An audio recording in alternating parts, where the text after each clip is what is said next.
Well, I really have been looking forward to talking to you. And I had one of those wonderful incidents in the plane where a nice gentleman who was having a drink got up and it all spilled on my computer. We dried it. It started working. It worked this morning. I had a lovely talk for you.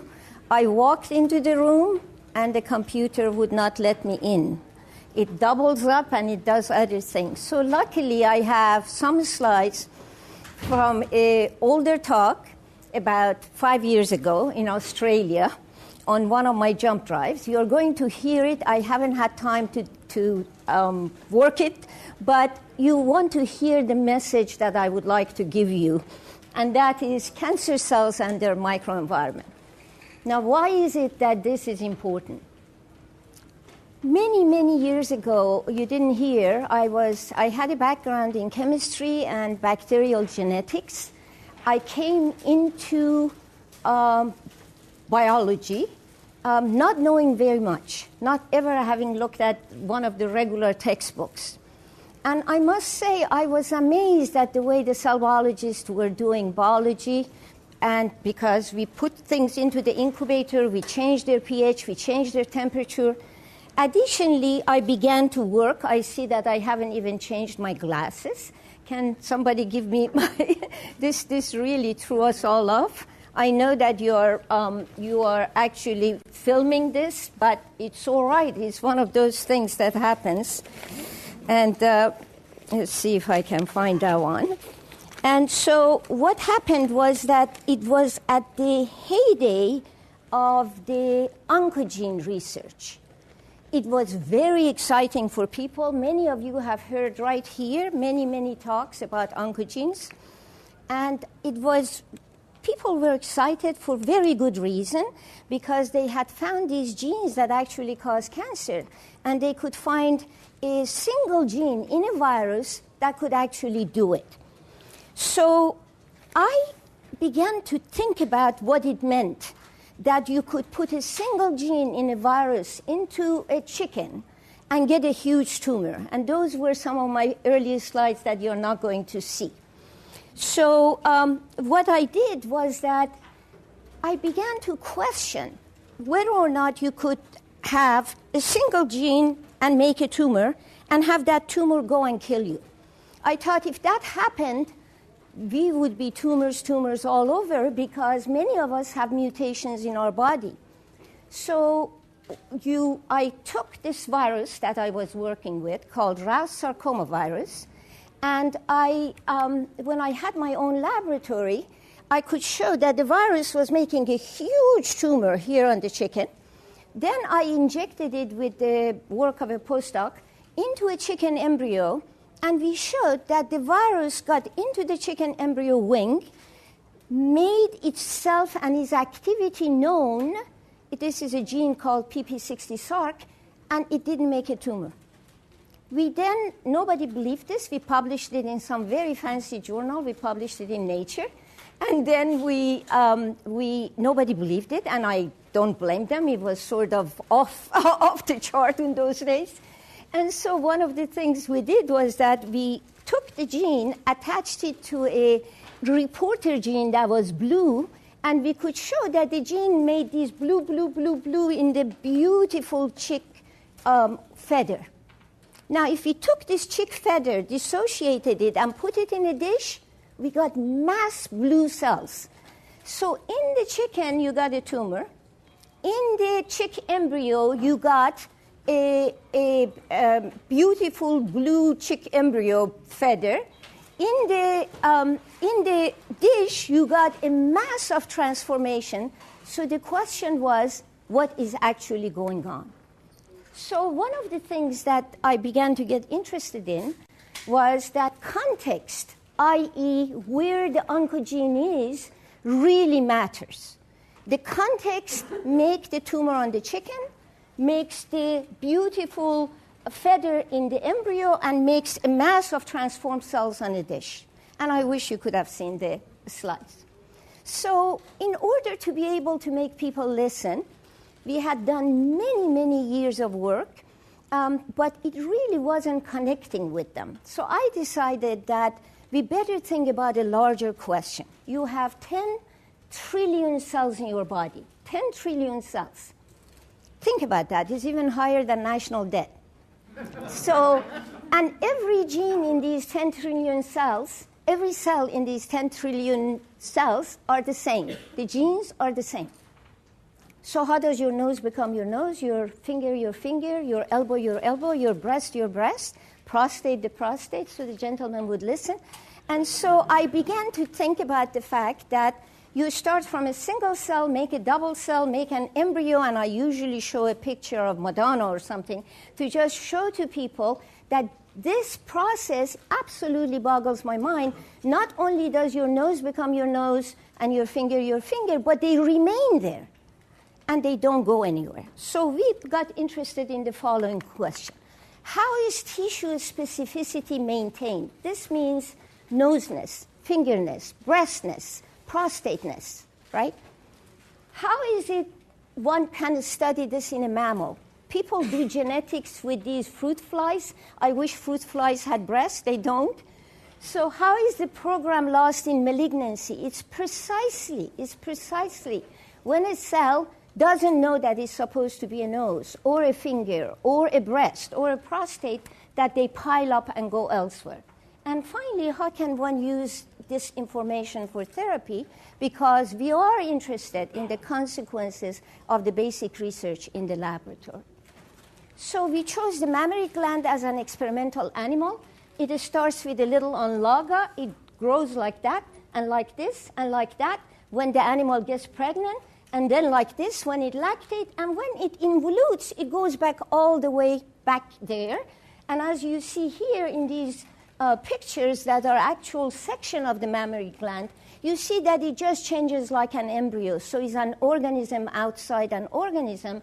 And we ask the question, how does this structure that is like this, making these beautiful pictures, is actually, and making milk, how does it know to do what it's supposed to do? The bottom of the mammary gland, the tip of those branches, is a structure called an asanas. And remember now, I'm talking about the mammary gland as a model. Everything I'm going to tell you today is true for prostate, is true for lung, is true for liver, is true for brain. But we use this as a model, and the model that we're using here is an asanas of the mammary gland. It has one layer of beautiful polar cells, a second layer of cells that squeeze the gland and push the milk in, and then it also has a very organized extracellular matrix or basement membrane around it. Okay, we said, good, we can take these cells, put them in a dish, because even an asanas is too complicated, and then we can make it tell us why it can do all these wonderful things. So we took these cells and asked the question, not what is a mammary gland, but what is an asanas? Now you have to forgive me if I have slides in between. So one single asanas of the mammary gland looks like this. So you see that it's beautifully polar. In other words, it means it has a bottom and it has a top. It has secretory activities, and it has lovely structure. You take these cells and you put them in a dish, and in no time at all, these cells become like this. They become flat. They forget to make milk. They completely forget where they came from. And you say, you silly cell, 3 days ago in the animal, you were making all this milk. I'm giving you all the hormones, all the growth factors. Why is it like that? Why did you forget to be a mammary gland? So the long and short of it is that those molecules which were around the asanas have information, and they tell the cell what to do. So we decided that this molecule, despite the fact that they are solid molecules, they actually can signal, and they can tell the cell what to do. So we put them in a surrogate extracellular matrix. The cells came together, and in no time at all, they made a beautiful structure that looked very much like this. They could remember that now they were a mammary gland. They could remember to organize. They could make milk. And they made gobs and gobs and gobs of milk. And you make a comparison between the two, between the tissue culture plastic and this, and it was just like day and night. And as you see, this is what's in vivo, meaning inside the animal. This is in culture. Even the sizes are the same. And inside, these structures sense the milk inside and other things like extracellular matrix outside, which means they are polar. And so as you see, that red stuff in there is milk.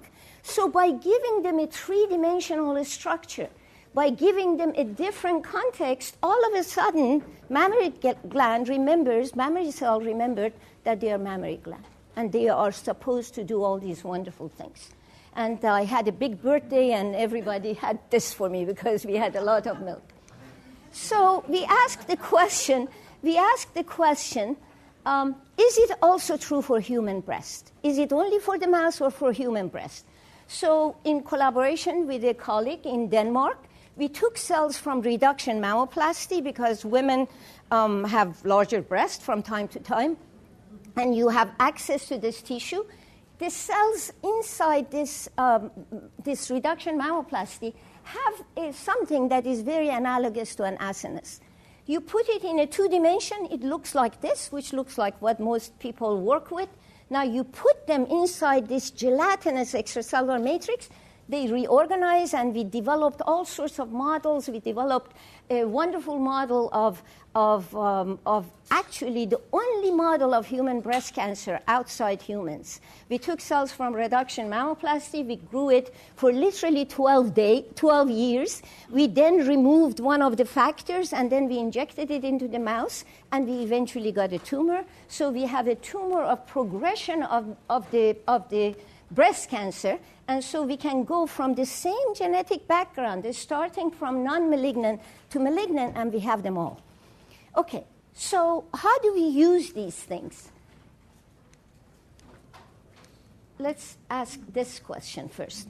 How is it that we can take only these cells, put them in a gelatinous material, and make the cells remember this? What actually does it inside the animal? So one of the things that we could do was to take these cells, separate the epithelial cells from the myoepithelial cells. The reason we are talking about the environment is because outside these epithelial cells that become cancerous, there are those myoepithelial cells that are not cancerous, and nobody pays attention to them. And then outside that, there is an extracellular matrix, and nobody pays attention to them. And outside that, there is a huge amount of stroma, and we normally, until very recently, we have not been thinking about it. So if we take the luminal epithelial cells, which are the source of cancer, and put them in this gelatinous material, you see they are very polar. They have a material inside, and they have the green material outside, and they have a very beautiful basement membrane and organized. Now, if we take these cells and put them in a different gelatinous material that would allow us to actually test the function of the other cells, look what happens. These cells are completely inside out. They don't function. They have the red material outside, the green material inside. They don't make a basement membrane. And again, they have forgotten where they come from, even though they are in 3D, but they are in the wrong 3D. Now we said, in vivo, there has to be functional conversation between the cells on the outside and the other cells in the inside. So we then came in and add the myoepithelial cells, and look what happened. Gorgeous structure got formed. These cells now remember again their mammary gland. So it says that the way the mammary gland remembers, the way these red cells here are remembering that they're a breast, is because of those cells outside them that are actually giving the signal. So I have given you all this background to make you think about the fact that the minute that the structure of the breast gets lost, the structure of your tissue gets lost, we are in trouble. And that is why aging is one of the most important risk factors in cancer. Because as we age, Think about it. Look at my wrinkles. By the time you get old, these extracellular matrix material that actually send information, they can no longer do it. So here we showed that, in fact, the reason these cells, the myoepithelial cells, could do this and could send the information is because they secrete a very important extracellular matrix material called laminin. And so we said, oh, maybe when you have cancer, laminin is lost, and that's shown here. Here are the beautiful laminin outside the lovely asanas of the mammary gland, and here are 5 tumors, and you see that basically they have lost the laminin, they have lost the structure, and the cells are not getting the information they're supposed to get. It has taken 30 years for people to actually begin to pay attention to this, which of course makes me extremely happy, because it's finally coming back that if we just study the tumor cell alone, we are not going to know the answers. The tumor cells do all sorts of things, but they are also context dependent. So we asked the following question: do aberration in the ECM and the microenvironment have a functional significance? And if so, could they inappropriately mess up and make the cells malignant? Now, in the slides that you're not seeing, we took this progression from normal to malignant cells, and we asked the question, how did these cells become malignant? And could we then use this concept of three-dimensionality and the correct structure to distinguish normal and malignant cells from each other? So, again, my movies are not going to play for you, unfortunately.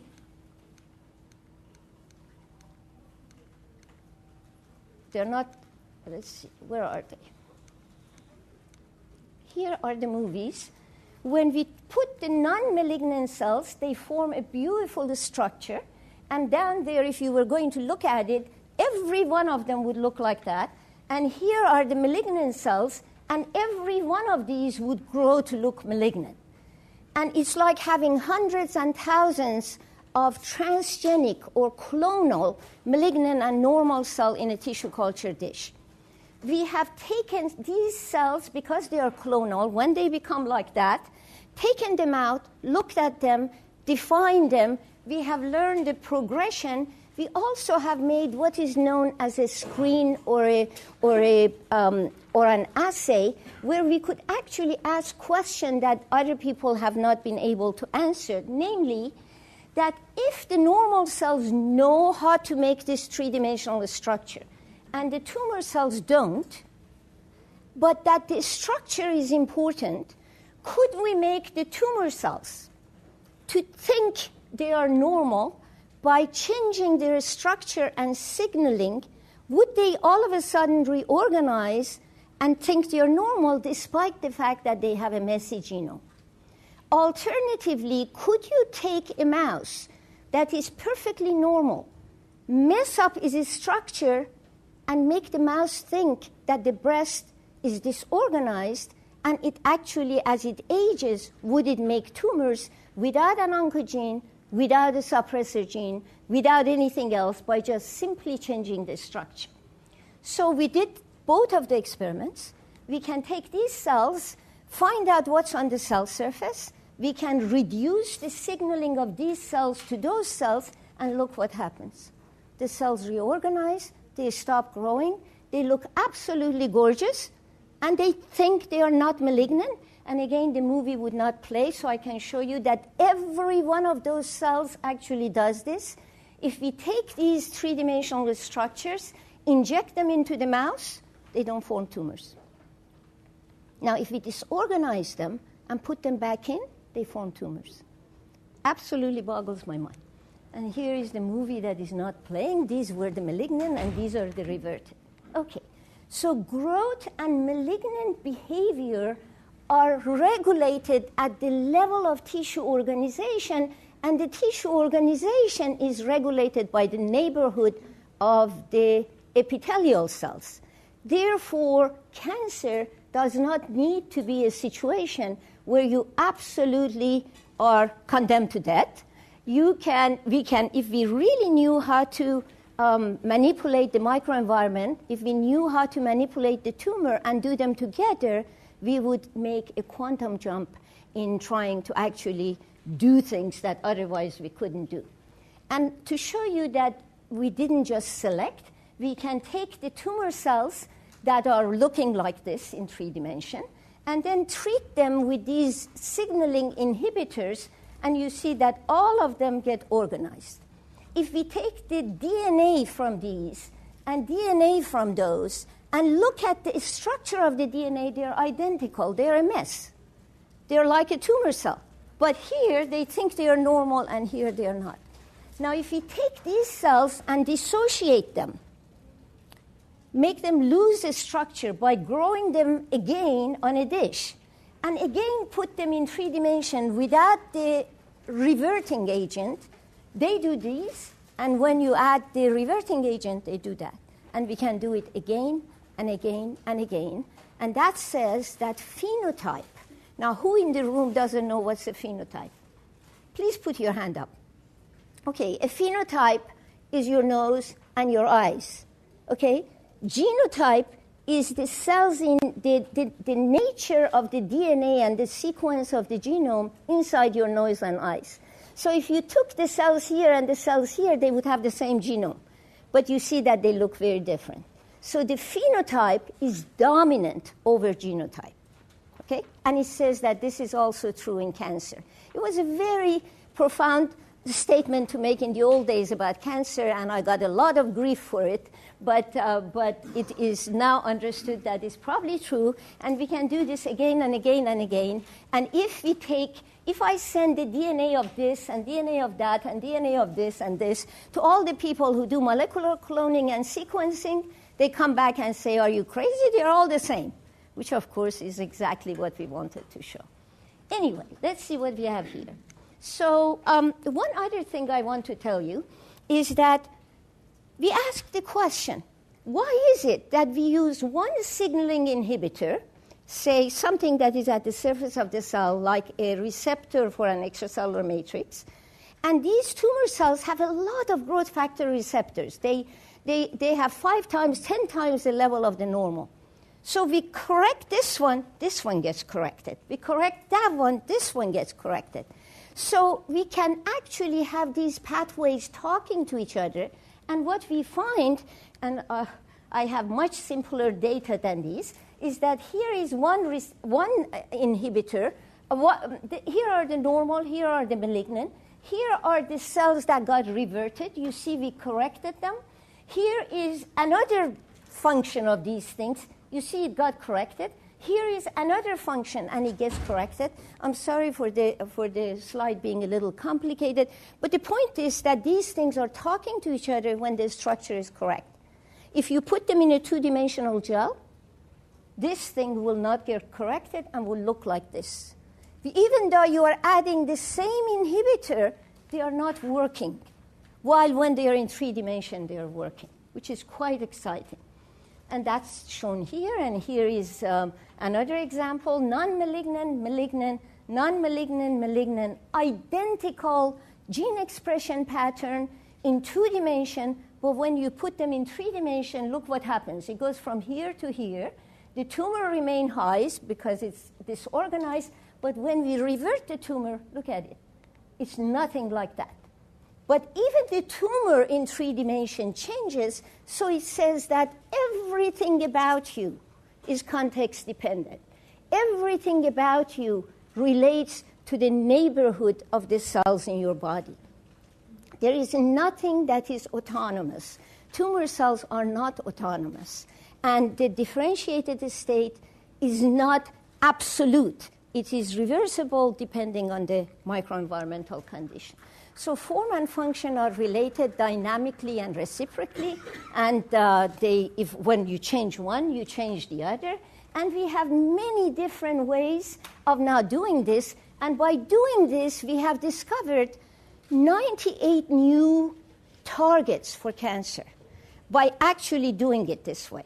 And what we find is that the drug companies now are using the 3-dimensional assay to actually test for drugs, because I have been saying to them, you can't test drugs either in 2D or under these other 96-well plates, etc. And it gives me pleasure to see that that's actually happening. And in addition to this, we have many more. Okay, we can even revert metastatic cells. And what is really exciting is that this concept really has to do with drug resistance in vivo. If you take 6 different drugs that people are using in the clinic, okay, and you give them to non-malignant and malignant cells in 2D, as shown here, you see that they all die. All the drugs kill both normal and malignant cells with very high statistical significance. Now you put them in 3D, these cells organize, these cells don't, and the cells that are disorganized die, and the cells that are organized don't die. It doesn't have to do with the genome, because we can take the tumor cells and organize them, they don't die. It doesn't have to do with growth. We can put them under condition when the growth stops, but the polarity is not correct, the structure is not correct, and now they die. So it has profound implication for therapy in the clinic, these very basic experiments that we have discovered over the years, and a lot of other people, of course, have helped out, and they have many additional lovely data since then or before then that we have now organized into this concept. And let me see what else I can tell you. So a couple of very famous scientists wrote a little editorial after that paper of ours came out in Cancer Cell, and other people were doing 3D assays. And they said, all of a sudden, studying cancer cell in 2D appears to be quaint, if not archaic. I love that language. But I was speaking at MIT, where these people are, and I said to people in the audience that, of course, it gives me great pleasure that people now believe this. But I have one very small correction to make, and that is not all of a sudden. It took 30 years. So where do we go now? So I'm going to just talk to you, except that I should really tell you that we have now developed a model for metastases, and it just breaks my heart that I don't have the slides to show you, but we have used this concept of how the breast, this is the whole mount of the breast, either the human or the mouse. If you took the cells and just spread them out, that's how they look. They look like a blossoming tree. They look like they're absolutely beautiful. So the virgin gland looks like this, and the early pregnant gland looks like this. And we said, since we were able to make this 3D structure, or asanas, and learn so much about cancer, and learn and get so many candidates for therapy, can we again use the same concept in the normal mammary gland? Because in the normal mammary gland, in the fat pad, when the young women get the hormone, the gland grows into the fat pad and in a way invades. So we said, if we understand this invasion, if we understood what are the pathways that regulate that invasion, because I wish I had a blackboard, because the fat pad, if you imagine the fat pad like this, and that little unlog up boring into the fat pad, it never messes up the perimeter of the fat pad. But when it becomes malignant, it starts invading out. So the question is, what was keeping them inside? What was allowing them to stay inside? So we have a beautiful paper in Science where we worked with engineers and made a micro pattern, and we actually made a model for this, and we found out why do they branch, and what stops them from branching. And we made little micro pattern of putting cells in a thing like this. They only came from either end. We made a square. They branched only from a square. We made a circle. They branch all around. We made a Y. They branched only at the tip. And we took this to the bioinformatic people. We said, model this for us. Why is this happening? They said, oh, you have an inhibitor. And wherever the inhibitor is high, you don't branch. That meant this inhibitor is preventing the cells from going through, right? So we discovered what the inhibitor was. It's a very well-known molecule. It's called tumor growth factor beta, a misnomer, because in the normal gland, it actually stops the growth of these things. In the tumor, it gets hijacked and it does real havoc. So I want to finish by saying that thinking about a structure is something about which we know very little. We know the sequence of the genome, we know the language of the genome, we know the alphabet of the genome, and what we don't know is the alphabet and the language of form.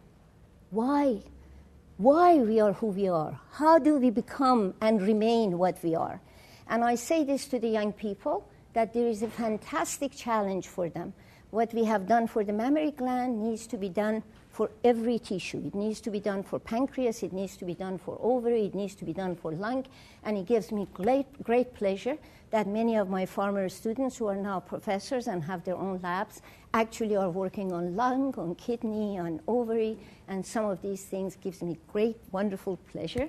And again, my apologies for this whatever happened. I would have replaced everything except the computer was working this morning in my office. I think I'm going to stop and answer questions. Thank you very much.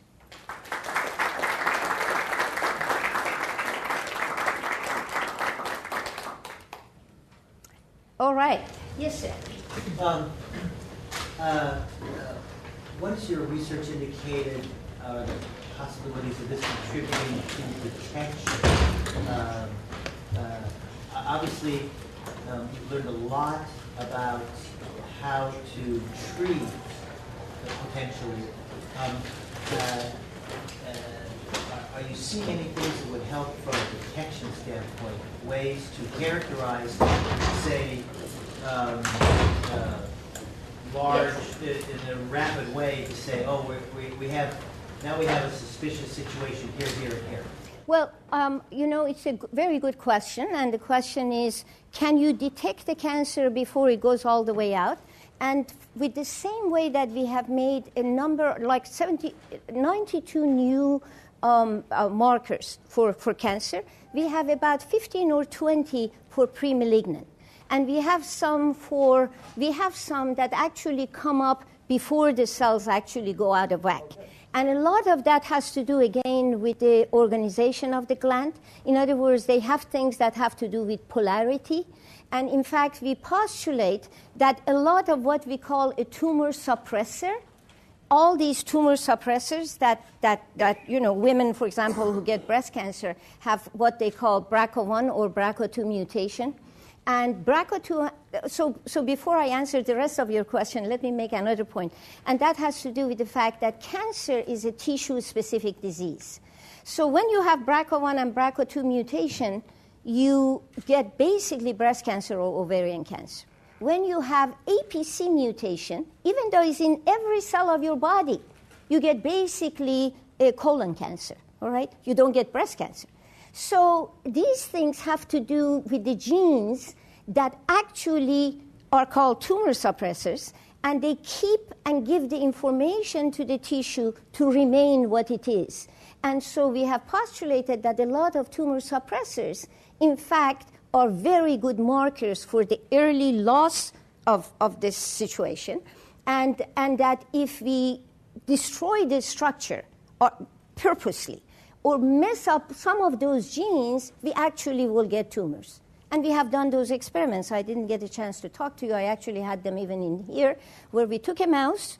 We showed that when the gland goes from virgin to pregnancy to lactation to involution, when it involutes and they take the babies away, it reorganizes. And it reorganizes and goes back all the way to the state of virgin gland. So we said, how did it do that? It uses an enzyme called metalloproteases. And the metalloproteases mess up the basement membrane the way I showed you, but it is regulated. It doesn't go all messed up. So we said, let's use one of those metalloproteases in the wrong place in the mammary gland. So what we did, we made a mouse. where we inappropriately expressed high level of this metalloproteases. Right at pregnancy, we made it conditional. So when this came out, the basement membrane got messed up, function got lost. The silly animals think they are involuting, even though they are in the middle of pregnancy. And as they age, they got tumors. And the tumors are genomically unstable. We have mechanism for why this is. We have found something very astonishing for the scientists in this group. What we find is that we can make that model also in culture. We can turn on or turn off a metalloprotease, and we have shown that this simple loss of this structure on a dish causes genomic instability, causes reactive oxygen species, makes the cytoskeleton to splice differently. So we have a RAC1B rather than RAC. We can then show that this is the cause of genomic instability and the cause of what they call epithelial to mesenchymal transition, which these cells do. And eventually they get horrible tumors. So by using this ace of architecture, we have unraveled a lot, and there is a lot more that, of course, needs to be done. Yes? I think you mentioned something about genes being essentially tissue-specific. BRCA1? Yeah. Yes. And so have you done any research, or are you looking into, say, renal cell carcinoma that starts in the kidney and then travels throughout the entire, the internal organs and then onto the skin? Like, it's almost as though the genes kind of go wild. The cells kind of go wild and spreading, metastasizing to the organs. Well, that is true of all cancers. Breast cancer, for example, metastasizes to bone, to brain, and to liver. And we have concentrated basically on the mammary gland. As you can see, there is wonderful complexity already in this tissue, and there is a lot to be learned here. So I think, however, it serves as a model for a lot of other things. The last model I was talking to you about the branching morphogenesis, what I was actually, when I put this slide, this is coral, and this is water going into the shore, and is making structures that are so similar to the mammary gland. And one of the points that I make is that nature does these things over and over again. So the branching, for example, in kidney and the branching in lung have some similarities to the mammary gland and some very important differences. So while some of the larger concepts I have described to you is applicable to these other tumors, the specifics need to be understood within the context of kidney. And I know people who are actually making models for kidney and are actually studying this. And I'm hoping that as we progress, and what we are now doing in the breast, for example, is you saw that we took the myoepithelial cells, put them together with epithelial cells, and we could make the epithelial cells think they are normal. Remember, they turned around and they did all those wonderful things. We now are putting fibroblasts. We are now putting endothelial cells. These are the cells that make your blood vessels. And we can show that, the organization of the tumor signals to the endothelial cells to make new blood vessel is called angiogenesis. And the angiogenesis, again, is dependent on how the tumor is organized. If we revert the tumor, angiogenesis doesn't occur, even though the genome is a mess. It's really very amazing. Yes? Yeah, based on the 2002 date on that cell quote, it's been 8 years since your work was acknowledged and accepted and so forth. So how and when is that going to translate into therapy? Well, the problem that we have is that the patients or the public as a whole keeps getting too many promises too fast, all right? The problem of cancer is the problem of evolutionary biology and is a problem of developmental biology. It's not a single answer to all of these things, but it is already becoming translated into some kind of therapy. People have a specific markers in the stroma that appear to provide a very good target. There's a very interesting molecule called caveolin that people have been studying for a long time. It does something to the lipid membrane of the epithelial cells. And there are people, for example, who have been studying caveolin for 15 years in the tumor and in the epithelial cells. Now they're paying attention to the role of caveolin in the stroma. And what they find is that there's no correlation what caveolin does in the stroma of in the epithelial cells of the tumor. But when the caveolin is lost in the stroma, which is around the tumor, there is a complete correlation with degree of severity of the tumor. The patients die when the caveolin is not there. The patient have a perfectly good prognosis when the caveolin is still present in the stroma. So now people are making, this is really very exciting. I invited the guy who had done this when I chair a meeting in Barcelona, and the audience were flabbergasted at the degree of this finding, and the level of the correlation that is really lovely and beautiful. So he doesn't publish. I think there are a number of labs that are doing this. There's one in Australia and one in University of Washington, Seattle, that are working on this. But there are quite a few examples that are coming. But the work needs, people can't just change the research overnight. And the kind of stuff we do, or at least it used to be, it was a lot more expensive. It was a lot more time consuming. When we made that progression model from going from non-malignant to malignant cell, and then we developed a whole lot of other in between, it took 20 years. We sent it to a journal to publish this. This is the first model of human breast cancer outside humans. It's absolutely exciting. And the reviewer said, oh, this is only one model. I said, oh, you have more time to do this. Go ahead and do it. You see, so that model alone took 20 years. And remember, cancer takes 30 years, 40 years to set in. For example, even women with BRCA1, even the ones who get it very, very young, they have it in all the cells of their body. And once in a while, one cell in the breast or ovary or something goes awry, all the other cells are fine. It takes a long time. You can have mutation until you're blue in the face. But the structure has to go. This is, of course, my prejudice. The structure has to go before the tumor sets in. And things like BRCA1 and other suppressor genes, to my mind, set the tissue up for getting the structure lost a lot faster. So people are paying a lot of attention.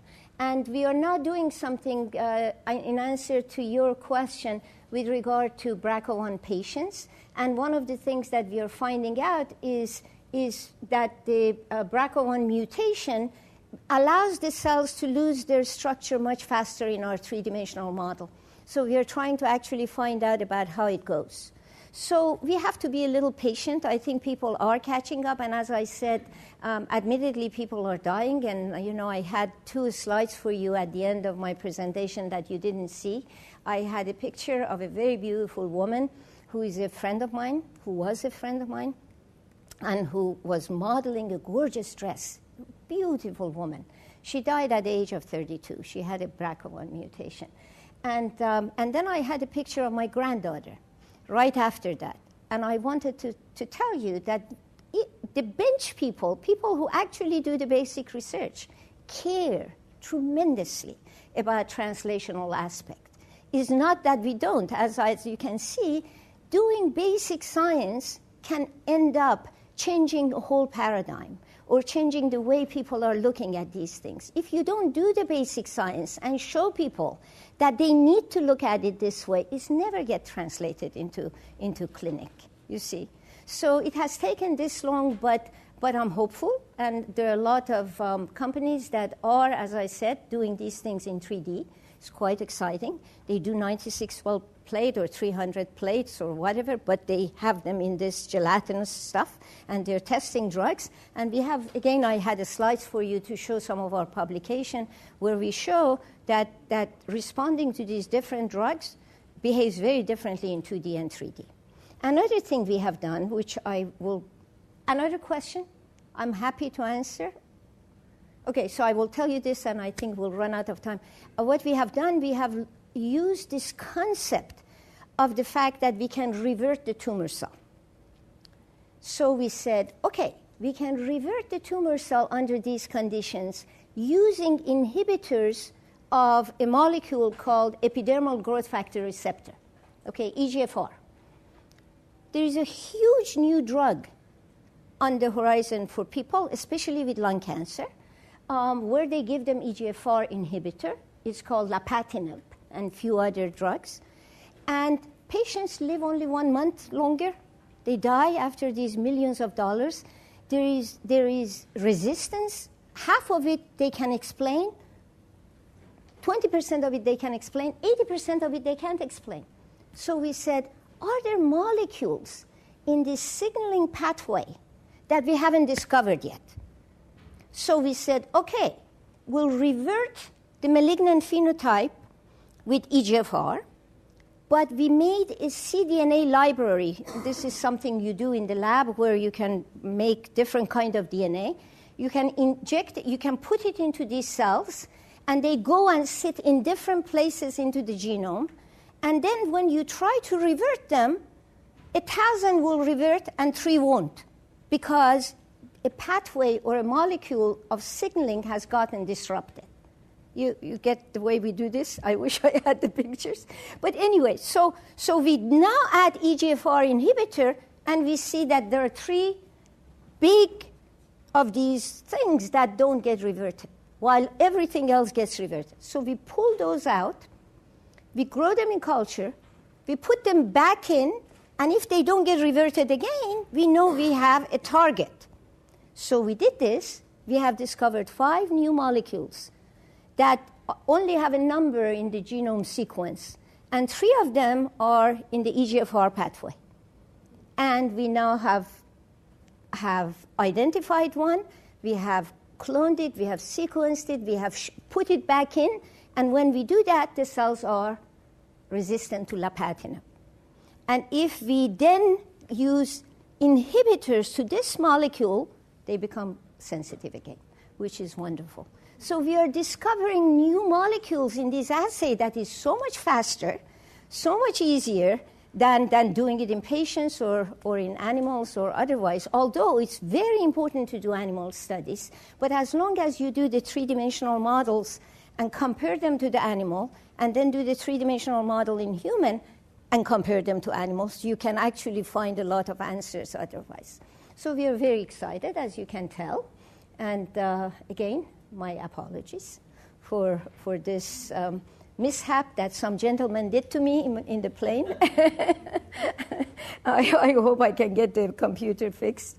So thank you very much.